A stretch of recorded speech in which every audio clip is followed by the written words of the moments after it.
આ કઈક નાસ્તો કરવો હે, ભૂખ લાગી હે બહુ. તો મોટા ચાઇનીઝ ભેળ મળી જાય. હાલ તો આઈલા જાન. ભાઈ ચાઇનીઝ ભેળ લેતા આવો.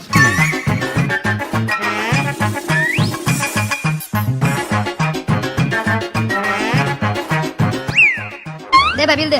તું દે દે ને બિલ, મારી પાસે ક્યાં પૈસા હે? તું મને લઈ આવ્યો તો. અલે પણ મને ક્યાં ભૂખ લાગી, તને ભૂખ લાગી હતી. હવે ખોટું બોલમાં તને ભૂખ લાગી હતી. આ બધા વિડિયો વાળા જોવે હે. કમેન્ટ કરો આની અંદર કોને ભૂખ લાગી એટલે તું દે બિલ, હું જાઉં. લાવો પૈસા. પૈસા નથી ભાઈ. તો હાલો કાઉન્ટરે સેટ પાસે. હાલો તો સેટ પાસે. સેટ આની પાસે પૈસા નથી. આમ આવતો. આ ઓલો હે વિડિયો વાળો જી બધાની આબરૂ કાઢે ને વિડિયોમાં ઈ. આજ આપણે એને ઠામડા ધોવડાવશું ને આજ એનો વિડિયો બનાવશું ને ઈ પછી આપણે વિડિયો વાયરલ કરશું. કાઈ વાંધો નહીં, તમારી પાસે પૈસા નથી ને એક કામ કરો, તમે તમારા ઠામડા ધોઈ નાખો. અમે કોઈને નહીં કહી તમે ઠામડા ધોયા હતી. હાલો. આ પૈડા ઠામડા ધોવા મેં. પણ સેટ મને ઠામડા ધોતા નથી આવડતું, તમે જરાક ધોઈને બતાવો ને. હાલ હું તને શીખવાડું. હાલ ભાઈ વિડિયો ઉતરી ગયો. હાલે ભાઈ તારા પૈસા.